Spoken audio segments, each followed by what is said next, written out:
अस्सलामुअलैकुम व्यूवर्स, मैं हूं फैज़ान। आज हम लोग बात करेंगे कि जो आजकल पाकिस्तान की माशी सूरत हाल है, इस सिचुएशन के अंदर कौन सी ऐसी प्रॉपर्टीज़ है जिसके अंदर आप इन्वेस्टमेंट करके इन्फ्लेशन को मीट कर सकते हैं, ताकि आपका जो पैसा आपके बैंक अकाउंट के अंदर रखा हुआ है वो इतना डिवैल्यूएट ना हो जाए कि आपकी क़ुव्वत ख़रीद जो है वो कम हो जाए। अगर हम लोग पाकिस्तान की माशी सूरत हाल को देखें तो पाकिस्तान की माशी सूरत हाल दिन ब दिन ख़राब से ख़राब तर होती जा रही है और पाकिस्तानी जो पैसा है इसकी वैल्यू दिन ब दिन कम से कम होती जा रही है। तो वो लोग जिनके अकाउंट के अंदर अभी कैश रखा हुआ है, मतलब यानी जिनके अकाउंट के अंदर अभी पैसे रखे हुए हैं, तो इस टाइम के ऊपर अगर वो पैसा ये अगर थोड़े टाइम तक और होल्ड करते हैं तो जिस तरीके से डॉलर के रेट्स ऊपर जा रहे हैं तो इनके पैसों के ऊपर एक बुरा असर आएगा कि आपके जो पीकेआर की वैल्यू है वो 20% कम हो चुकी है। यानी अगर आपके अकाउंट में अगर अभी 100 रुपये रखे हुए थे तो वो आज की तारीख में 80 रुपये बन चुके हैं।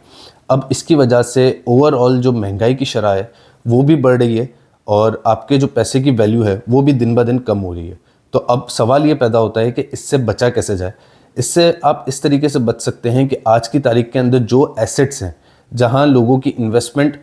पार्क होती है, उन जगहों पे ऐसे एसेट्स के अंदर इन्वेस्टमेंट की जाए जो कि महंगाई के साथ साथ भी इंक्रीज़ हों, जिसके अंदर पाकिस्तान के अंदर जो गाड़ियां हैं उसको भी एज एन एसेट समझा जाता है और इसके साथ साथ गोल्ड और डॉलर्स, ये सब चीज़ें एसेट के अंदर शुमार होती है। लेकिन एक सबसे बड़ा एसेट जिसको हम इग्नोर नहीं कर सकते वो है प्रॉपर्टी।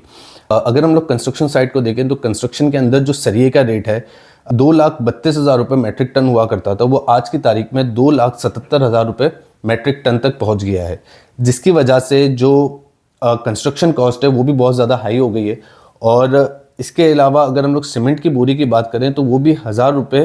पर बोरी क्रॉस कर चुकी है, जिसकी वजह से कंस्ट्रक्शन कॉस्ट के ऊपर भी इस डॉलर के बढ़ने का और पाकिस्तान की इन्फ्लेशन बढ़ने का काफ़ी ज़्यादा असर होगा। अगर आप अपनी इन्वेस्टमेंट कोई ऐसी प्रॉपर्टी के अंदर करते हैं जो कि कंस्ट्रक्ट हो रही हो तो आप ये इन्फ्लेशन की जो हिट आ रही है इससे बच सकते हैं। क्योंकि अगर हम देखें तो जिस तरीके से सरिये का रेट, सीमेंट का रेट, ब्लॉक का रेट ऊपर जा रहा है, तो अगर आप अभी इन्वेस्टमेंट करते हैं और अभी बुकिंग कराते हैं और इंस्टॉलमेंट के अंदर उसकी पेमेंट करते हैं तो हो सकता है कि जब आने वाले टाइम में अगर इन्फ्लेशन रेट हिट करती है तो ऑब्वियसली वो कंस्ट्रक्टेड प्रॉपर्टी पे सबसे पहले हिट करेगी। और एक और चीज़ मैं आपको बताता चलूँ कि अभी फ़िलहाल जो लोगों की ज़्यादातर इन्वेस्टमेंट बाउंड हुई है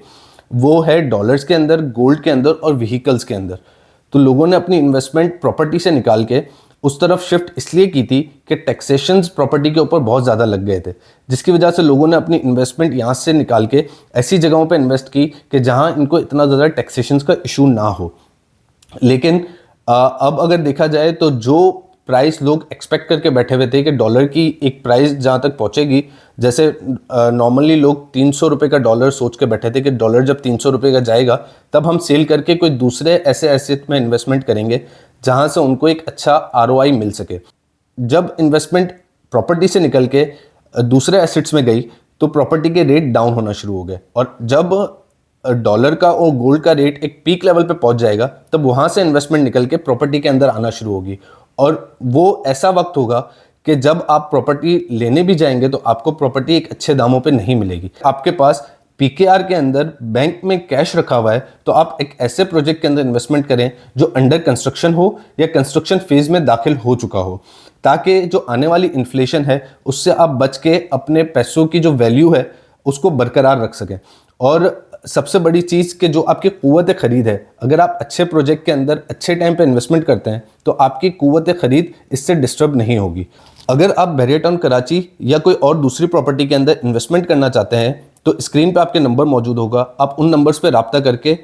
मुझसे कोई भी सवाल पूछ सकते हैं। Thank you so much for watching.